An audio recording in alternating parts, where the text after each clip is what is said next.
जी हाँ दोस्तों, नमस्कार। फिर से एक बार आपका स्वागत है।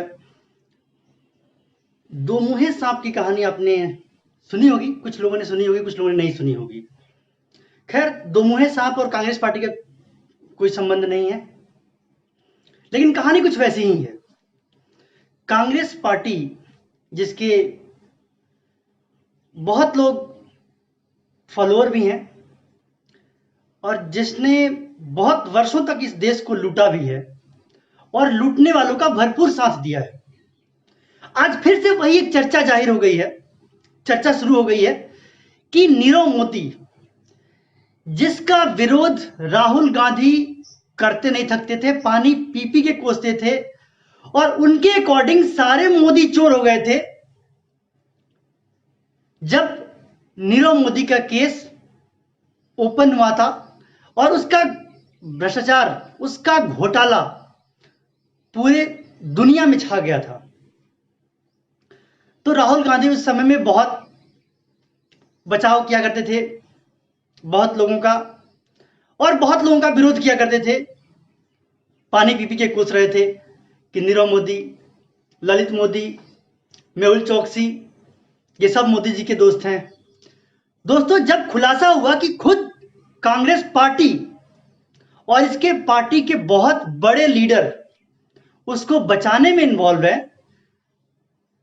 तो कहीं ना कहीं बात बनती है कि कांग्रेस और दो मुँहे सांप में ज्यादा विषादा कौन है। इसका जवाब जरूर दीजिएगा मुझे कमेंट बॉक्स में कि कांग्रेस और दो मुँहे सांप में ज्यादा विषैला कौन है। क्योंकि जो सांप दो मुँहा होता है, अगर वो काट लेगा तो उसकी मेडिसिन मिल जाएगी, लेकिन मेरे हिसाब से ये ऐसा डस रहे हैं देश को जिसकी कोई दवा, जिसकी ना ही कोई वैक्सीन है, और कोरोना से भी ज्यादा खतरनाक है ये। कोरोना हो, दो मुँहा सांप हो, वो कांग्रेस है। दो मुँहा सांप क्यों बोला मैंने, ये बता दिया आपको, बाकी निर्णय आपका है। पहली बात देखिए, क्या सिस्टम है इनका, कांग्रेसियों का।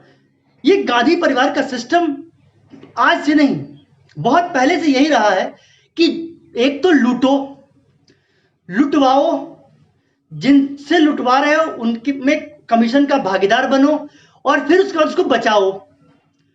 और अब एक नया ट्रेंड चला है कि जब आपने लूटा, जब आपने जिससे लुटवाया, और उसको भगाओ, और उसको भगा के सरकार को गाली दो।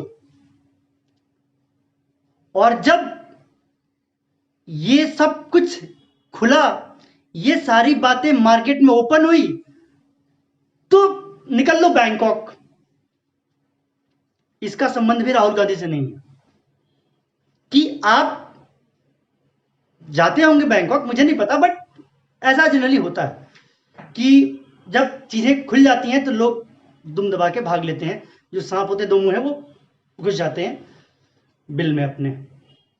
तो दोस्तों, ये जो है कांग्रेस की एक जीरो लॉस थ्योरी है। जैसा कि आपको याद होगा, 2G घोटाले में माननीय कपिल सिब्बल, जिसको माननीय कहने का भी मन नहीं करता बेचारा, ऐसा वो भी सांप का सपोला ही है, उसने 2G घोटाले में जीरो लॉस थ्योरी लगाई थी। जो 1,76,000 करोड़ का घोटाला था, उसको उसने प्रेस कॉन्फ्रेंस में पूरे मीडिया के सामने प्रूव कर दिया कि जीरो लॉस हुआ है। इसमें बीजेपी फालतू में हो हल्ला मचा रही है। उसके बाद यही थ्योरी जब कोयला घोटाला हुआ था, तब कोयला मंत्रालय मनमोहन सिंह के पास हुआ करता था, कोई मिनिस्टर इंचार्ज नहीं था कोयला का। तो माननीय पी चिदम्बरम, जो भी एक गांधी परिवार का बहुत बड़ा पिट्ठू है, बहुत बड़ा पिट्ठू है पी चिदम्बरम, तो उसने भी जीरो लॉस थ्योरी को आगे बढ़ाया और कोयला घोटाले में भी उसने उसी थ्योरी को चेप दिया। बोला कि कोयला कोयला तो अभी मदर अर्थ के गर्भ में है, वो कोयला कहां लॉस हुआ, वो तो सारा वही पड़ा हुआ है। तो इस तरह के जीरो लॉस थ्योरी इस कांग्रेस में प्रचलित है, और वही थ्योरी आके इन्होंने नीरव मोदी पे लगा दी है। जी हाँ दोस्तों, अभी जो रिसेंट मामला है वो है कि नीरव मोदी पे इतना कांग्रेस और राहुल सोनिया ने चिल्लाया, और जब बात सामने आई कि राहुल गांधी और राहुल गांधी के पार्टी वर्कर उनके बचाव में आ रहे हैं। अब देखिए खुलासा हो रहा है कि नीरव मोदी को बचाने के लिए कांग्रेस और इसकी पूरी ब्रिगेड, कांग्रेस की जो फ्रॉड ब्रिगेड है, जो चीटिंग ब्रिगेड है, उन सबको लगा दिया गया कि भाई नीरव मोदी को बचाओ, क्योंकि अगर ये भारत आ गया तो पूरे कांग्रेस की और चोर गांधी फैमिली की पोल पट्टी खुल जाएगी। तो उसके लिए हमारे माननीय एक अभय थिप्से जी, जो जस्टिस हुआ करते थे मुंबई हाई कोर्ट में, उनको लगाया गया, क्योंकि एक्स जस्टिस थे।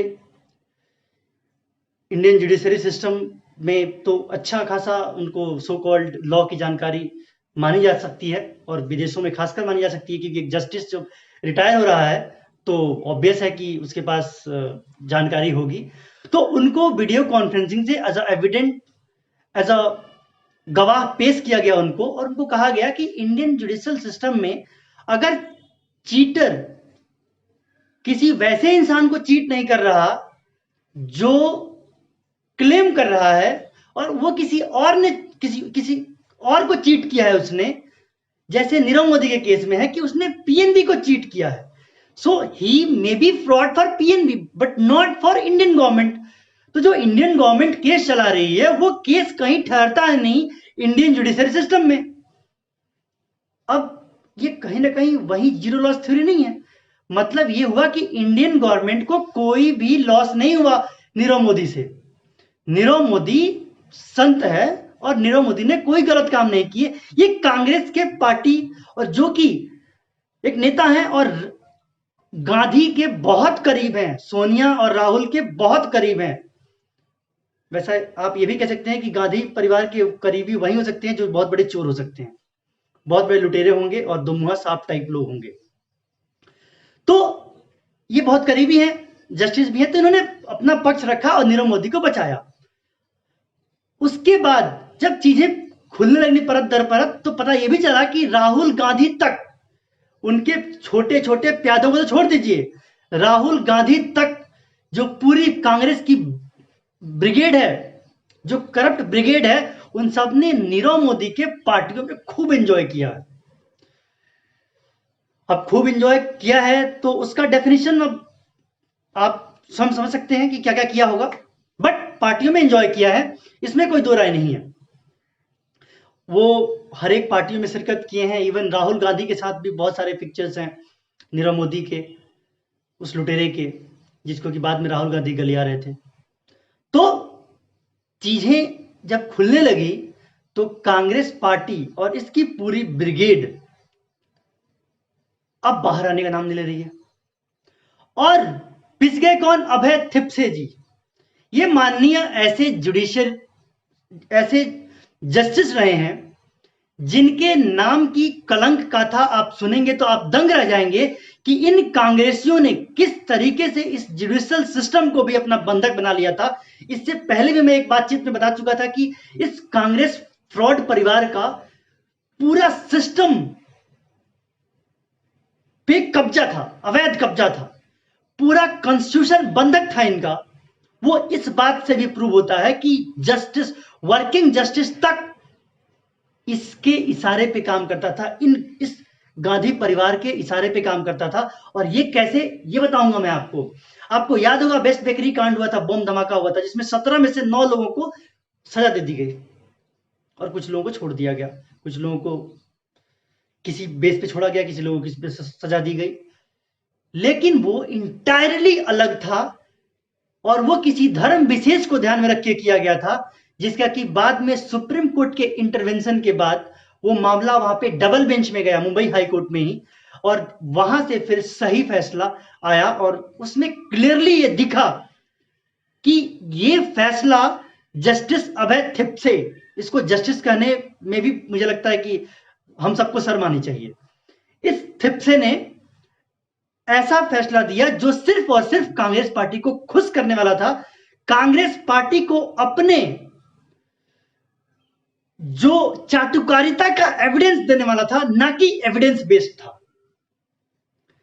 कांग्रेस पार्टी जो है उसको अपना एविडेंस दिया उसने कि वो आपका शागिर्द है, वो आपके चरणों तले है, इसमें आपको कोई परेशानी की जरूरत नहीं है, परेशान होने की जरूरत नहीं है। तो ये बातें, उसके बाद ये रिटायरमेंट के बाद जो थिप्से है, इसकी दूसरी कहानी आती है। आपको याद होगा एक मुस्लिम पदाधिकारी हुआ करते थे जिनने हिंदू टेररिज्म थ्योरी को क्वाइन किया था हमारे सुशील शिंदे जी गृह मंत्री के बाद। उन्होंने एक किताब लिखी थी, ब्राह्मणिस्ट बॉम्ब्ड एंड मुस्लिम्स हैंग्ड। ये आप देख सकते हैं, जाके उपलब्ध होगा किताब, ऑनलाइन भी उपलब्ध है किताब ये, ब्राह्मणिस्ट बॉम्ब्ड एंड मुस्लिम्स हैंग्ड। इनकी थ्योरी थी कि ब्राह्मण जो है वो बॉम्ब फेंकते हैं, बम फोड़ते हैं, लोगों की जान लेते हैं और मुस्लिमों को टांग दिया जाता है।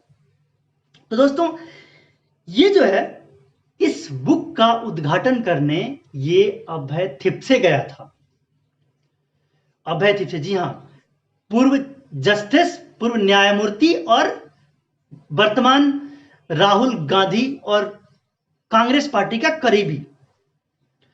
दोस्तों ये पूरा प्रकरण जो है बताता है कि कांग्रेस पार्टी ने किस कदर देश को बर्बाद किया है, किस तरीके से देश को लूटा है और किस तरीके से जुडिशियल सिस्टम से लेकर हर एक कॉन्स्टिट्यूशनल बॉडीज को इन्होंने अपना दास बना के रखा हुआ है और उसको अंदर से खोखला किया हुआ है। लेकिन पहले जो परिस्थितियां थी वो थी, पहले की मीडिया पे आके आप आराम से, आपको याद होगा अन्ना हजारे के धरने के समय में इनके एक प्रवक्ता हैं मनीष तिवारी, वो आके बोल रहे थे कि अन्ना हजारे तो खुद ही सर से पांव तक करप्ट आदमी है। तो उस समय की मीडिया ने जो भी चलाया था, कुछ पार्ट ने विरोध भी किया था मीडिया का, लेकिन आज ये ऐसी मीडिया नहीं है जो आपको छोड़ देगी। आज आपके कुकर्मों की गाथा पूरी दुनिया तक पहुंचाई जाएगी। इसलिए मेरा आप लोगों से नम्र निवेदन है कि इस परिस्थिति में आप ये डिसीजन लें कि करना क्या है और क्या होना चाहिए, सच क्या है, झूठ क्या है, ये टोटली आप पर डिपेंड करता है।